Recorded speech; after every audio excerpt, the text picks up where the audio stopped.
Hi, friends. This is Wendy Harrop, and welcome to the Say Yes to Yourself podcast.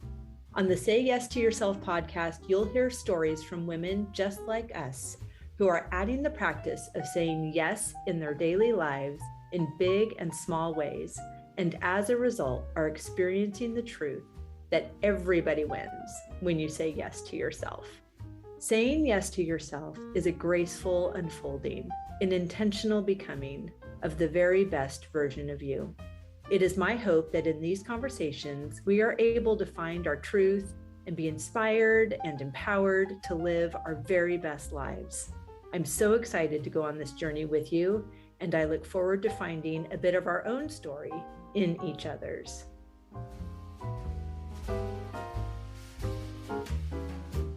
Hello, my beautiful friend. Happy Friday. Welcome back to the podcast. I'm so excited to have you here. I hope you are in your total holiday bliss and finding reasons to celebrate everywhere you look. I hope you are also finding moments of rest and recalibration and exhale. It's just good. You've created something beautiful. You have so many people in your life that love you. You are supportive and you are supported. You are loving and you are loved. You celebrate others and you are celebrated. I'm so happy we could have this talk. And I'm so happy to share with you today's fabulous guest. We have Jill White. She is an author and coach helping women build purpose-driven lives tailored to their unique gifts and calling. She is the founder of Overflow Coaching, which is designed for women over 40 navigating life transitions, whether due to financial shifts, changes in relationships, an empty nest, or a desire for something more. She provides personalized step-by-step framework to help women turn their unique skills and gifts into purposeful lives, as well as profitable, purpose-driven businesses that align with their values, enhance their fulfillment, and create financial success without overwhelming their lives. Yes, please. At Overflow Coaching, she believes that true success isn't just about income, it's about impact, fulfillment, and freedom. As women step into their full potential, they gain the ability to bless their families and communities through greater generosity, gratitude, and abundance. I am so delighted to share this impactful and inspiring conversation with Jill White. Jill, I am so delighted to have you here. I'm really looking forward to this conversation. Hey, Wendy, thank you for having me. I just really enjoyed the work that you've been doing. I've gotten to listen to several and have been highly blessed. Thank you so much. Oh, thank you. I'm highly blessed in this process. This podcast is the most fun and fabulous thing of all the fun and fabulous things I do. That's great. How did you get started into this, into the podcasting and into the niche that you're in? Oh, that's such a great question. I had a wonderful virtual assistant that was encouraging me to start the podcast, and I was a little bit slow in that process. Sometimes it's hard to believe that you have enough to say, and now I think, oh my gosh, I can't stop talking. And so I was really grateful for her persistence.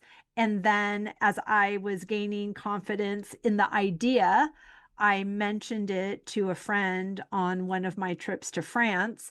And she lives in France and has a chateau there in Normandy. And I was going to be coming back to visit her again a few months later with my daughter and staying there for the month. Her name is Jane Webster. And she suggested, oh, well, we should record an episode when you come back. It's like, great. She said, oh, we could do 30 episodes in 30 days. Okay. She's like, well, we could just start right now. Okay. just let's go on Instagram and tell everyone. Okay, sure. So we did, and we did. And so we Wow. co-hosted that podcast for about 7 months. And then it was time for her to complete, and I was just getting started. So we are now, it's been 4 years. I have never missed a week, and we now have 2 episodes a week, which is so exciting. Oh, good. And who would you say is your primary niche? Who are we talking to You're so today? fun. I feel like I'm being interviewed for my own podcast. Sorry about that. No, I love it. It's great. I do have to say as well, I love your accent, and there's something about a Southern accent that makes me have one. So I forgive me, listener, if all of a sudden I start to drawl, but I am so captured and magnetized toward that accent that I can't help myself. So I'm trying really hard. Okay, so I would say I believe that my listener is primarily women that are in midlife and in some sort of transition, reclamation, rebirth, reimagining, reinvention situation, which is, essentially me 5 years ago. So, Yes. just coming to this understanding for me personally that the person that I was waiting for to give me permission to live the life that I wanted was me. Oh, As soon as I realized that and understood that I had agency and that I was the only person that was keeping me away from what I wanted, even though I could put a lot of other people's faces or names on that, it was actually me. And when I came to that realization, I could not unknow it. And here I am. Like there you go. I've just have kept going ever since. And it's been 6 years, and I am obsessed with the woman that I've become. I love that. That's beautiful. Thank you for sharing that. It Oh my helps me to gosh. know in the Thank you for interview, asking. you read things, but I just really wanted to hear it from your own mouth. And sometimes I found that podcast hosts haven't really shared that recently with their own listeners. So, Yeah, so now everyone knows if you're in the right room or not. But yes. I think if you're here, you want to be here regardless of what's happening in your life. There was a spell there when I was newly separated from my husband that the majority of women that were coming either to do solo retreats at my bed and breakfast or going on my trips were also sitting in the question of their marriage. So then I Yes. think for people that were happily married and growing and evolving together with their life partner, they were a little bit nervous to go to Paris with me because they didn't know what was going to happen. But this is not a slippery slope to divorce court. But if that is something that you're sitting in the question of, then I'm the girl to help you answer some questions if that's in I service. love But that. it's, really those kinds of reinventions or just creating a new thought system around an existing situation or wanting it to grow and evolve together with another person, those, whatever that transition is, whether your kids are now at college and you're empty nesting, or you're transitioning out of working full time, or you're transitioning out of a relationship, or you've just decided I want more. All of those movements and changes in our life have so many common elements Yes. that I don't only talk to people that are sitting in the question of their marriage, or only talk to people that want to move from California to Massachusetts and live in an antique house and start a flower farm and a bed and breakfast. Like, so there's I am not as niche as that, but I think that there are so many common factors in just making a change and believing that you're worthy of the dreams that are in your heart. Yes, love that. It's just Yes. beautiful. Thank you for sharing that Oh with my me. It really gosh, you're so helps kind. me in our conversation. Absolutely. Now, how would you say that you are saying yes to yourself in this season? I have rarely said no to myself. I love that about you. But now I don't say that like I lack any self-control. I don't Of mean course. that, but that I've been blessed with a grandmother and a mother who both were future thinkers. They always Mm, thought into the future. And I know that that's what really gave them health until the day they died, was that they were always thinking about something into the future. So I felt like I grew up as somewhat of a dreamer, not a dreamer in a weird way, but just someone who enjoyed looking at the next step. Where I am currently, last year, we had an election and the word Doge kept coming up. And hmm, I remember thinking, you know, everybody is for cutting financial waste in our lives and all, we're always careful about our money.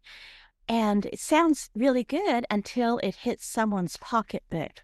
And I just knew that was going to hit my pocketbook because for about 4 or 5 years, I've done coaching, but I have been busy with an organization who has sent me in to do leadership coaching and teacher coaching into schools, and I'm paid for it with title funding. And so I figured that's going to hit me. And I just decided right then that whoever it hits will have a choice to make. They'll either become a victim or they'll be the victor. And I chose in November of 2024 to be the victor of my life. I'm not going to complain about anybody else because I have seen time and time again that something comes into our lives that's negative, that's really the door to beautiful, wonderful things. Whatever someone might have meant by it, it's my door. that's And right. so I began at that point to think through. I'm not ready to retire. People will ask me a lot, have you retired? And I think, no, I'm not. I'm still alive. I want to be alive. Right. And so I looked at my life, looked all the way back to see what was the common thread where I found my greatest joy, where I found this brings me to life. And what do people keep coming to me to do for them? Well, I've been in education my whole formal career. I was a teacher, I was an instructional therapist, a principal, I was even a school superintendent, which I hated that job. Right. But all the others, When you know what you don't want, it helps you know it's what you want. right. And when I looked back, I realized I have always been involved in helping someone be successful in the next season of their life. If I was a teacher, Ooh, I wanted them to be successful in the next grade. If I was a principal, I wanted my teachers and my parents to be successful helping their children. And so it was always, that's where I found my greatest joy. And then it hit me. I went all the way back into my life. And I remember being a little third grade girl. And I was sitting on my front porch reading a book. My little next door neighbor, her name was Harriet. She oh, came I up on the love that front. name. Yeah, she came up on the front porch. She was in kindergarten and she said, I want to read. And in my mind, I had no debilitating beliefs. It was like, Right. well, if you want to do it, okay, let's go. Sure. And so I took her into her kitchen at her kitchen table. And for a week, I taught Harriet to read, and she really did learn to read. Oh, And so I knew at that point I had become a teacher when I was 8 years old. And so when I left the formal field of getting my paycheck from a school and went into consulting, I looked back and I can tell you that I've been consulting formally for almost 15 years now. And not always in schools, but a lot of schools have contacted me to come and help their teachers and help their leadership team. And because I've been in the field of education, they know me. And I worked with Sure. an accreditation bureau and my name was on letters. So they knew me and I was blessed to have somewhat of a following. So I would get in those schools. And to this day, I cannot think of one school out of the almost hundreds now, well over 100 schools that I've worked with. I can't think of one that a lady over 40 didn't come up to me and she would say the same thing. She'd say, I want to know how to do what you do. And so Ah, my coaching heart, without me knowing it was a coaching heart, I would say, well, let's sit down and talk. And as we talked and I questioned her and learned about her, we always came to the realization that they didn't want to know how to do what I do. They were just at a point in life where they wanted something different. They were ready for something different. And that happened all the time. And it still happens. Now it happens with women that are even younger than 40. About 3 weeks ago, I had a lady call me. She was 24. brilliant. And she said, I've studied, I've got my degree, and I think I'm in the wrong field, and I just need someone to hear me and guide me. And I said, Mm. do you know what I'm doing? Because I've been already building this course to be a victor, a coaching course. And I said, do you know what I'm doing? She said, no. And I said, well, your question is right up what I'm doing. And so I've been working with a 24-year-old and finding her purpose in life. The common thread that I found with the ladies who were coming up to me was that they typically were over 40. And we know that life shifts after 40. Significantly. Yes, you get marital changes, whether you're divorced or you're widowed or even just an emotional shift. You know, there's Hmm. something different. The kids leave home. You get aged out of your job sometimes, and you've moved your elderly parents in with you, or you're taking better, closer care of them. And it's like everything shifted, and suddenly these women don't know, well, who am I now? Because what I found was we all tend to put our purpose in the roles that we're living. But Hmm. roles are assignments that are temporary, and we need to go and find our real purpose. And we can live out our purpose within those roles. The roles are great, but we shouldn't tie our identity and our purpose to the role of being a wife, a mother, the chief snack provider at the soccer game, whatever. The Uber driver and the ATM Yes, machine. Yeah. exactly.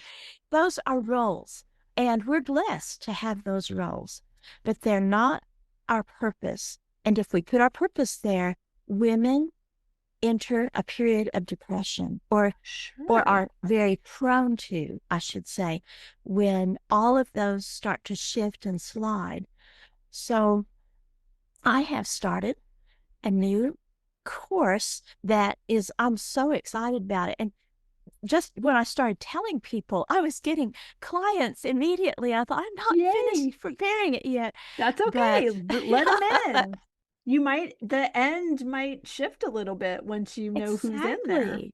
And I know it will. And that's Right. exciting. So I began getting these clients because we all are seeking this after 40. When life has shifted, we want to know, am I too late? Am I too old? Have I missed the window? Never. No. You look back and you see Harlan Sanders, who started Kentucky Fried Chicken when he was in his 70s or 80s, and Grandma Moses and my own grandma. She was about 75 and she moved into an assisted living center. She needed no assistance, but she said, Jill, They needed her assistance. exactly. She said, I just love living among all these old people. Oh She my wasn't one of them. gosh, it's so funny. And they had classes there, and she wrote her first book. She started painting, and we all have paintings in our house now that grandma painted. She wasn't world class, but she painted. And the book is a little hard to read. I keep thinking, let me dig into her book and rewrite it for her. Mm, But she wrote it. She wrote, she painted, she lived. And I just love that philosophy of just keep living. So she'd been through a terrible shift at 40 years old, exactly 40 years old, wow. when her husband, that she dearly loved, all of our pictures of them, they're arm in arm, smiling and laughing. You know, pictures in the 30s, you don't see that a lot, but 30s and early 40s, her husband took the four oldest kids out to the farm pond to swim, and grandma stayed home with the baby. And all of a sudden, the three of the oldest kids came tearing onto the wooden porch to report to her that big sister and daddy had been in the pond and they didn't come back up. Oh And my gosh. that was a shift of life. They were itinerant farmers, and she couldn't do that anymore. She couldn't be an itinerant farmer. And so she had to move to the city, which was Oklahoma City. And she became, in 42, a Rosie the Riveter. She started building planes. But before she moved there, she had never seen a phone. She'd never Wow. gotten on a bus. She'd never even seen a flushing toilet. Oh my They were word. so far out in the country. And now she's got four little ones, and she has to raise them in a foreign land in her mind. But she wanted to be in the city because she wanted her kids to have an education. She wanted to be tied to a church. She Mhm. just had all these things. So I was blessed to watch a woman who learned how to find joy, not happiness. I don't know that grandma was super happy after her beloved Jim died, but she did find joy. And one time she said, I found that joy is only revealed when there's sorrow. Happiness Mm. comes when there's lots of good things happening, but joy is revealed. It's not that you can't have joy when you're happy, but it's revealed most when you're sorrowful. So Wow. I I was blessed with women in my life that have shaped me.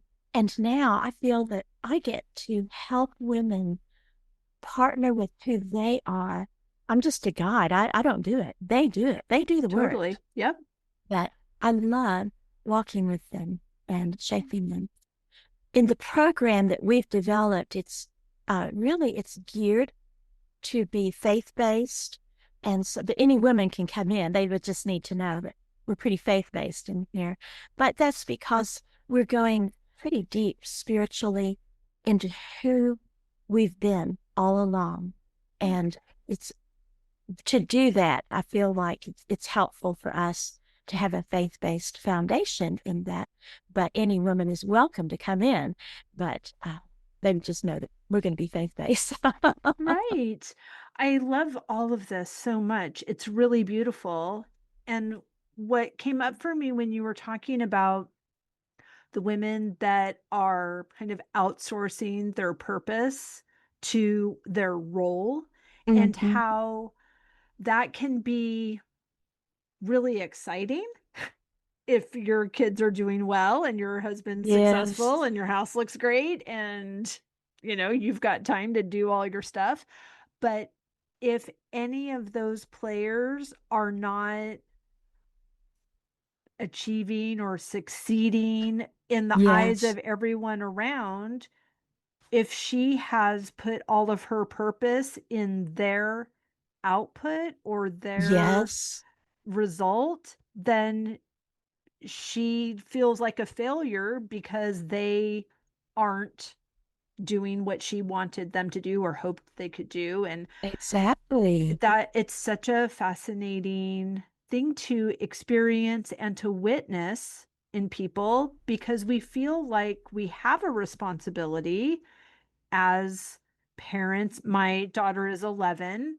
We adopted her from China, and I was 48 years old when we brought her home as a 2-year old.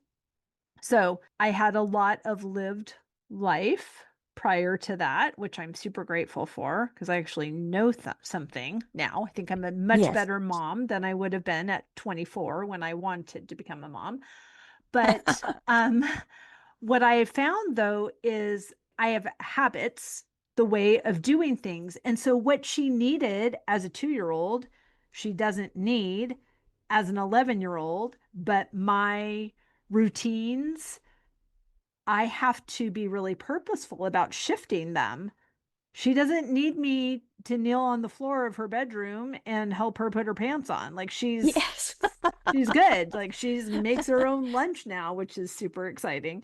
Yes. Um, which is so fun, but it is this constant shift because we hear these things about how everyone is responsible for their own experience. And we can know that conceptually, but we lived so many years of our life as their provider of well being Yes. that to now, because they can make their own lunch, now she's the creator of her own experience. It really takes some mindful intention setting and reevaluating of that role and how can we both individuate, right? Like she's Yes. wanting more freedom and independence, and I also get to have freedom and independence and what that looks like. It just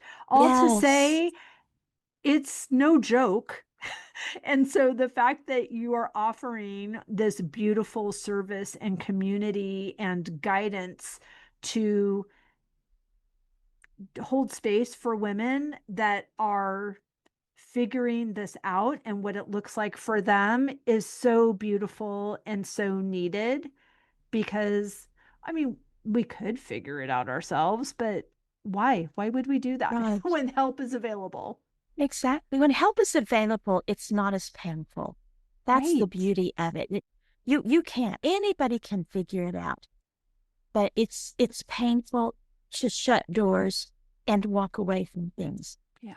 And sometimes that's necessary. Not everything in our past, but a few things we don't need to carry into our future. The women that I see having the most struggle with this shift of midlife are the ones that have made a comment that I hear a lot now, and it really kind of worries me for these women. And it's this: my kids are my life. Mm. And I think, wait, I wait, know. wait, wait, I'm wait. like, Queen, we're going to Yes, France. Let's go. yes. They're not your life. They have their life. And right now, your life is to make sure they live their life, but not always. Right. You can take joy from their existence and their presence, Yes, but yes. all of your joy can't be wrapped up in that No. because they're about to leave and they're supposed Yes. to. And they should. They're They supposed to should. leave. If the alternative of them staying little, the alternative is not chosen by anyone. The, Hmm. you want them to live and grow. And if they don't grow, they don't live. My mother told me one time, we had just heard a young mother say, "My children are my life." And she said, she looked at me. She didn't say it in front of the lady. She and I were talking privately afterwards. And she said, it worries me when women say that because I see heartache ahead for them. And she said, I can tell you that I loved you being a baby. I loved it. And I loved you being a toddler. She said, I loved every stage of your life. And at the time she was telling me that, I was probably 50 years old when she told me that. She said, I have loved you at every stage. And then she stopped and looked at me. She says, well, maybe not so much when you were 17 and a little sassy, but she said, I once, when you were little, I wished you would stay little. And it hit my heart that that would be wrong. I want you to have a life. And so she learned to appreciate my life at every stage instead of wishing it could stay one age. But she found joy in me being around, but her joy didn't rest in me. Right. And therefore, I loved her. Women that their children are their life, their children can begin to feel very smothered and they get a little bit bothered by that. They feel like they're snared in. And so Sure. want to be the people that put our children in our hand and say, my hand is your safe spot. You're free to fly, but you're always free to come back to your safe spot. So, Right. And your palm is open. yes, In your experience, what do you think are some motivators for women making that sort of statement? what I've seen, and other people may have seen something different, but just Sure. from my observation, it seems that we live our life as girls and then we suddenly get married. And that it's like we've been a girl and now we're married and now we have children. And we've never taken the time to discover who I am. And I don't mean delay everything. It's not wrong to get married early and have children early. Those are beautiful things. That's wonderful. But within that, there needs to be some time to stop and sit and just think spiritually into yourself, into God Himself. What is He wanting here from me? But also just emotionally, what are other people wanting from me outside of this role? And are there common threads? When we can do that, I think we can jump through the shifts of life much easier. The shifts are always hard. The shifts that I went through were painful. And I have journals that I can see my pain.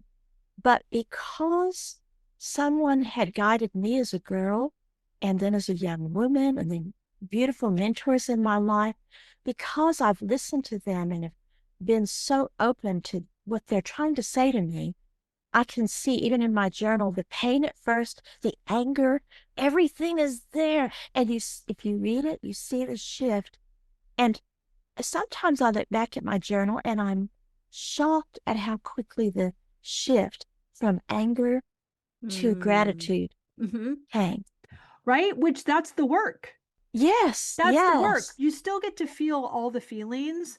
We're just yes, collapsing the timeline on yes, the recovery process. exactly. And if we will let the recovery happen and learn to be grateful for what I did have and now what I do have, uh, one of my most painful hurts was being aged out of a Mm. job that I thought I would be in until the day I died. I loved being a principal at that particular school. I loved the fact that I had taught the parents of some of these kids. I'd been there that long. And a new shiny thing arrived on the doorstep of the school. And some of the leadership was just so enamored by her. But I had enough common sense to see there's something amiss here.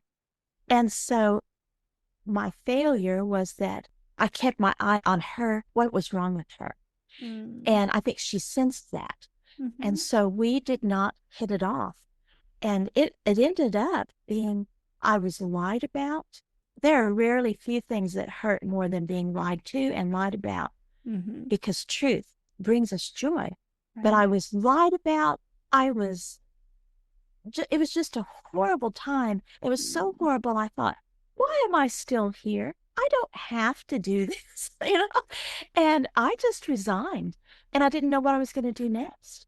But I was so mad at her and at my boss, who had known me for almost a quarter of a century, and he believed a lie. And I was just From a so, new girl, no less. yes, I was so angry.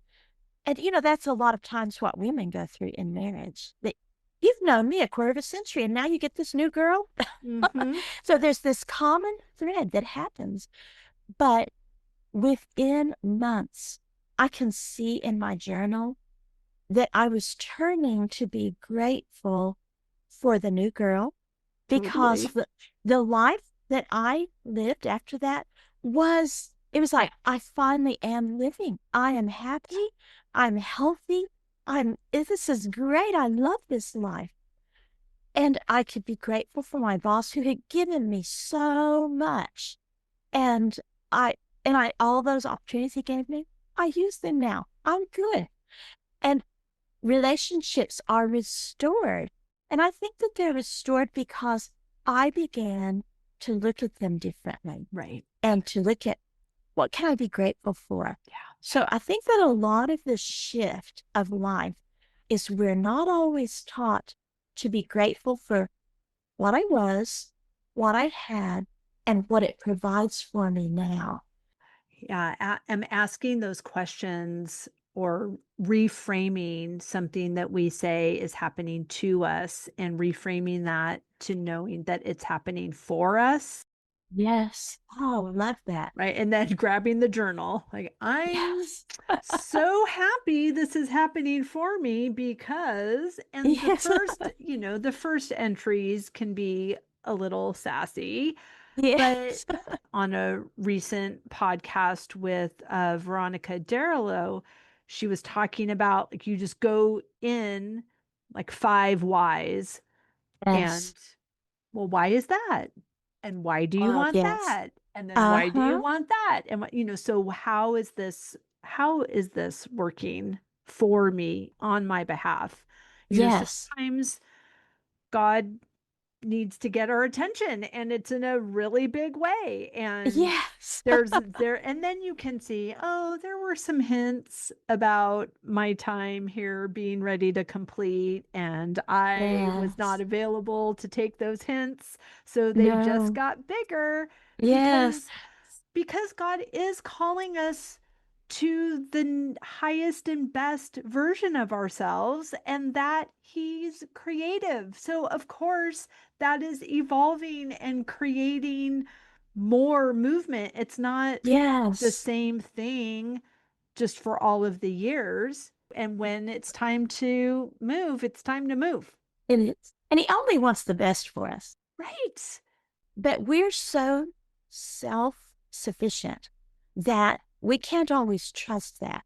And Right. you're right. I knew 2 or 3 years ahead of that that I really, really wasn't that happy in that job. Right.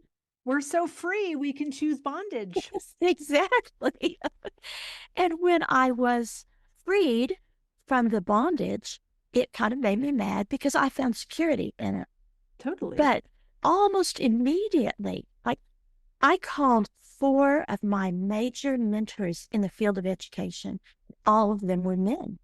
And I told them what had happened in a general sense. They don't need to know all the Right. glories, but I told them a little of what had happened and I had resigned. And they were shocked because I had been there so long. They couldn't picture me anywhere else. Mm, But they all said, we'll pray for you. And one of them, though, called me 2 days later. And he's the kind that puts feet to his prayers. I like that. Yeah, he said, hey, Jill, I talked to my board and we want to offer you to come down to San Antonio. I was in Oklahoma at the time. We want you to come to San Antonio and for the next quarter, just be at our school and coach our teachers and do any leadership coaching. I mean, this was like God saying, this is the way, walk there, do that. Right. It didn't hurt that I loved San Antonio already. And I got down Well, there. that's a gift right there. Yes, That's I a got down niche. there and it was they had the school had a mother. Well, no, she wasn't even a mother. She was a donor, single lady, and she was a JAG lawyer. And she was on a case in Florida. She was going to be gone for 2 years, and Wow. she let me have her house.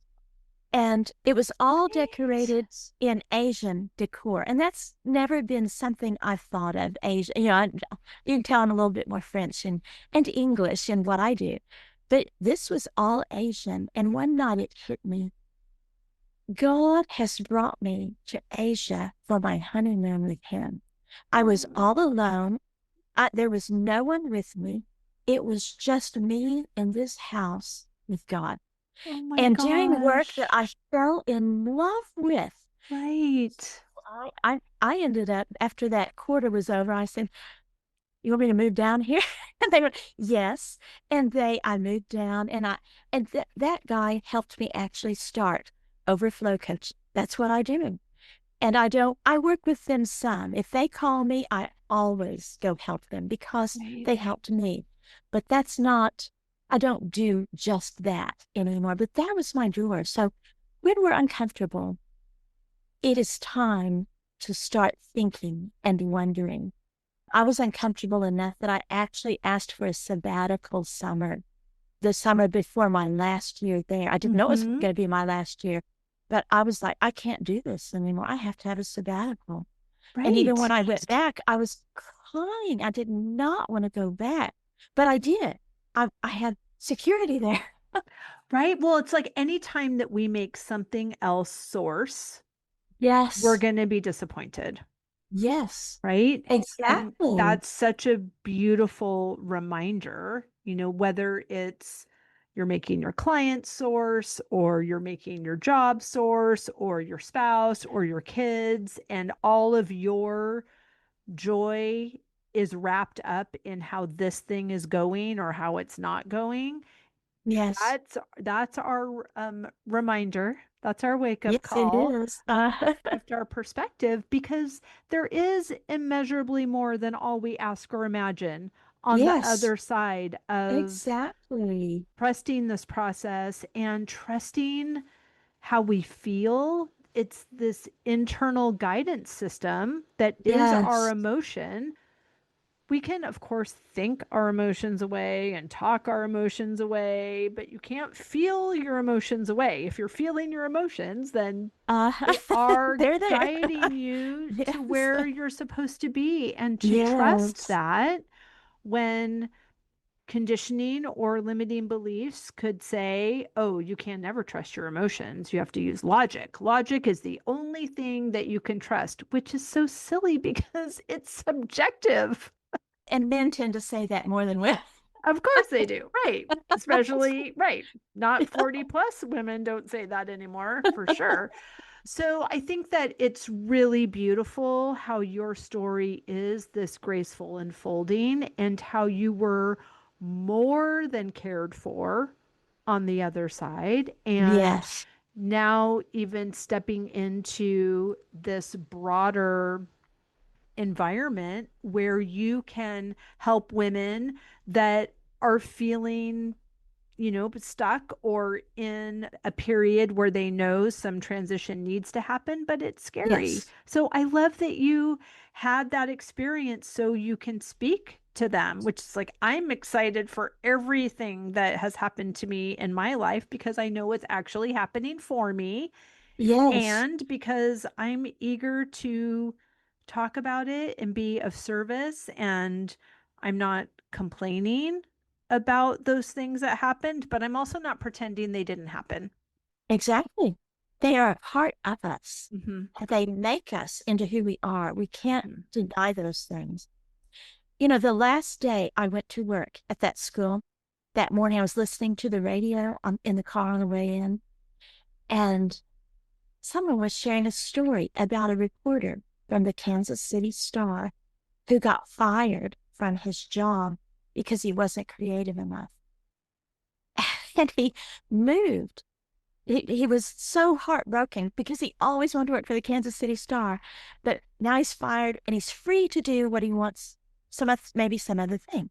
So he moved to California and he built Disneyland. It was Walt Disney. Amazing. Not creative enough. Yeah, but he got all of his wealth. And then you know what he did with his wealth? He went back and bought the Kansas City Star.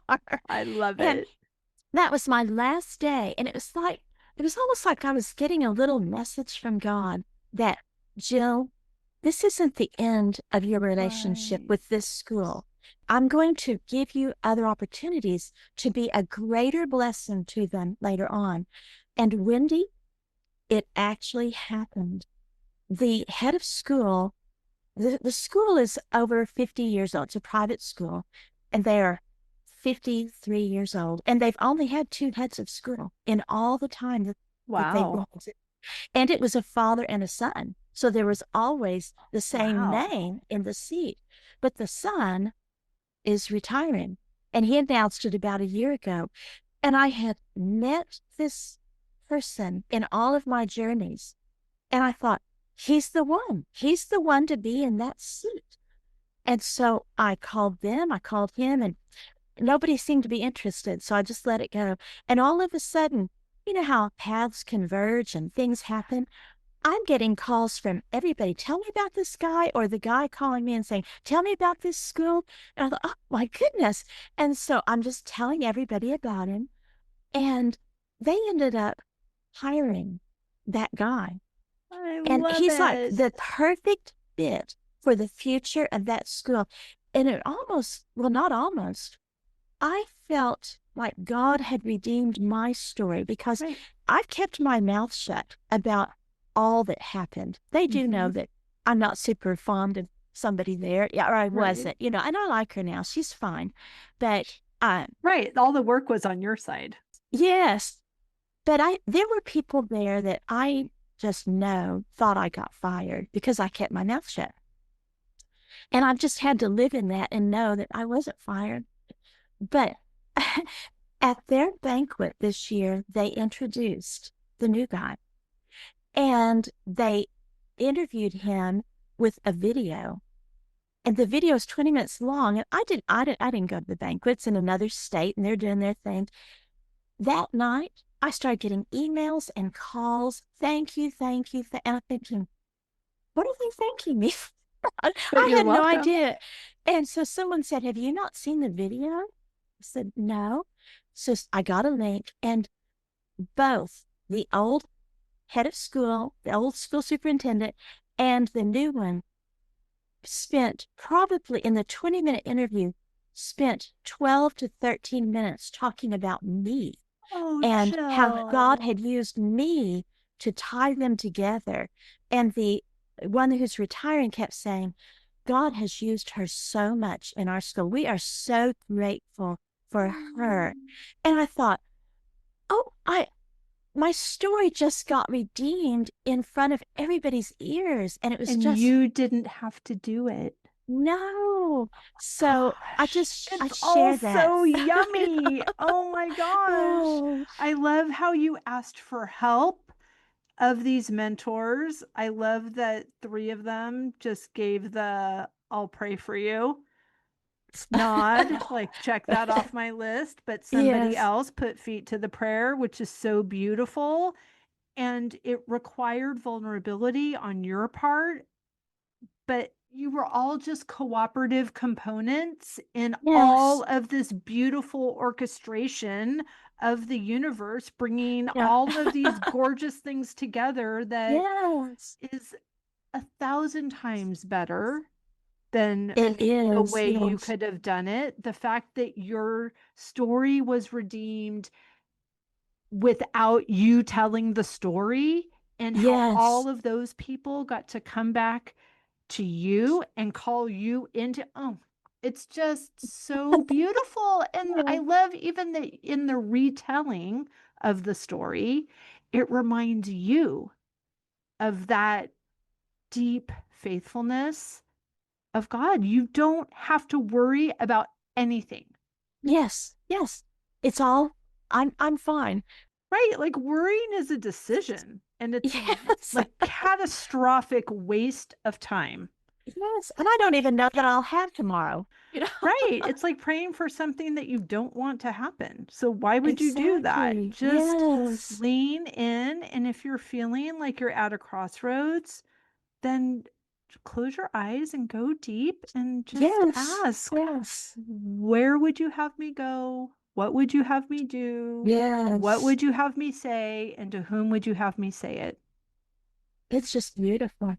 And I learned in that time that if a door figuratively appeared in front of me, I would put my hand on the knob and I'd say a quick prayer, lock it or open it. Right? And if it was locked, I'd walk away. Hmm. If it didn't open, if it opened, I'd walk in it and just be in trust. And because of that attitude, life has opened up to me so beautifully, just Yep. walking in a door. Yep. So, That has been completely my experience as well. In the last 3.5 years of my divorce process, it was uh-huh. a 3 year process. And people would say, like, how are you doing? Like, how are you doing all of this? And my initial response would be like, I have no idea. Like, it is magic is happening.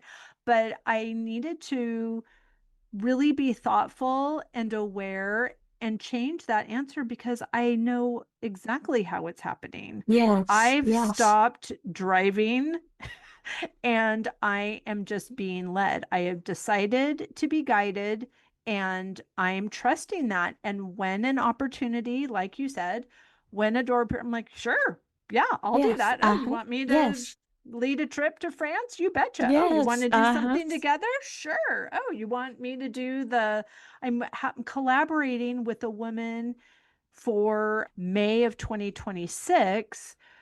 She was a vendor, a collaborator for a trip that I led 2 years ago. She runs a jewelry school. I've had her on the podcast. Her name is Jessica Hickman. And she's from the UK, and she and her husband bought a chateau in France during the pandemic. And she built out one of the barns to be this beautiful workshop. And she opened a jewelry school, a jewelry making school, and she does these week-long foundations. So if someone wants to start a jewelry business or they just want to kind of deep dive into this beautiful art form, but people were asking her, "Oh, can we stay at your chateau or where should we stay?" And she's like, I'm not a logistics person. I make jewelry. So she contacted me and said, "Can you do like the part that you do and I'll fill the days? I'll fill the itinerary and fill the trip?"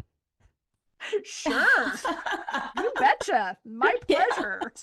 So Don't you love that? the fact that I am just kept saying yes to myself, which is Yes. what I'm clearly doing, and it's just unfolding in ways that I could not imagine. Another woman I had on the podcast, I ended up having such a beautiful conversation with her and a follow up conversation, and she's delightful. And I said, "Ah, I feel like I should write your mother a thank you note because you're so lovely." And she's like, "That's so funny. I was thinking I should connect you two." So we had a How Zoom, funny. I know, we had a Zoom coffee date. And then in our conversation, she asked me if I do any private trips to France. Sure. She's like, "Great. This is what we want to do. This is when we want to go. This is how long we want to be there." Okay. So I Wow. took them just a couple months ago and spent 2 weeks with private clients. Like, okay, How wonderful. sure. And so did I know all of that before I started a podcast? Oh, you're going to interview someone whose parents are going to go on a trip. No, I didn't. Yes. Like the yes is just the next logical step. So you Yes. didn't Yes. wait until, well, I can't leave this job until I know exactly what's next and exactly how much money I'm going to make and exactly what that's going to look like. You just said yes to the next logical step, and it continues to be this beautiful, graceful unfolding because that's how it works. Yes.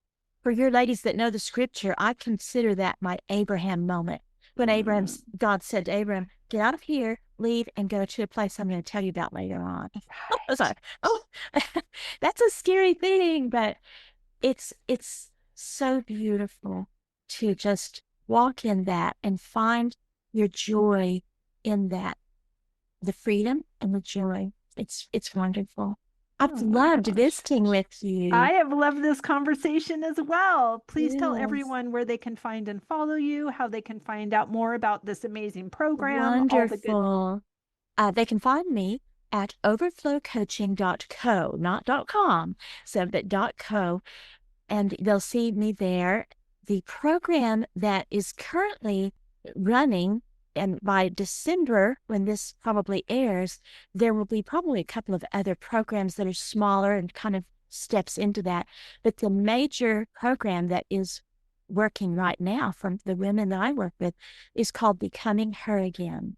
And Mm, you can find that on my website. And we priced it so that it fits your budget. So it goes from, you can be self-paced for a lower cost, and 4 different steps. The highest one being, if you want me one-on-one every week and you want to come to our annual retreat and you want to do all this, there's a higher cost to that.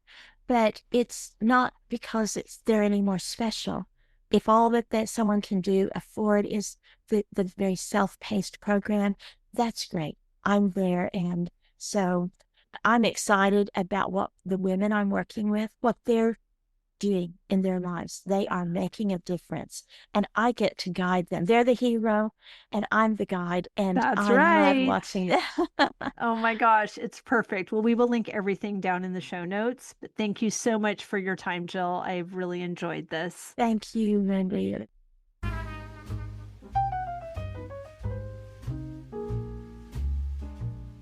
I hope you enjoyed that conversation as much as I did. As always, any links or notes mentioned can be found at phineaswrighthouse.com in the podcast section of our site or in the show notes below. And if you haven't connected with me personally, come find me on Instagram at Phineas Wrighthouse and let me know you listened to this episode. I'd love to get to know you. Thank you for sharing this time with me. I know your days are full, and I'm really grateful that you chose to spend some of your precious time right here. Be sure to subscribe to the podcast so you don't miss any of these delightful conversations. I'll see you next week.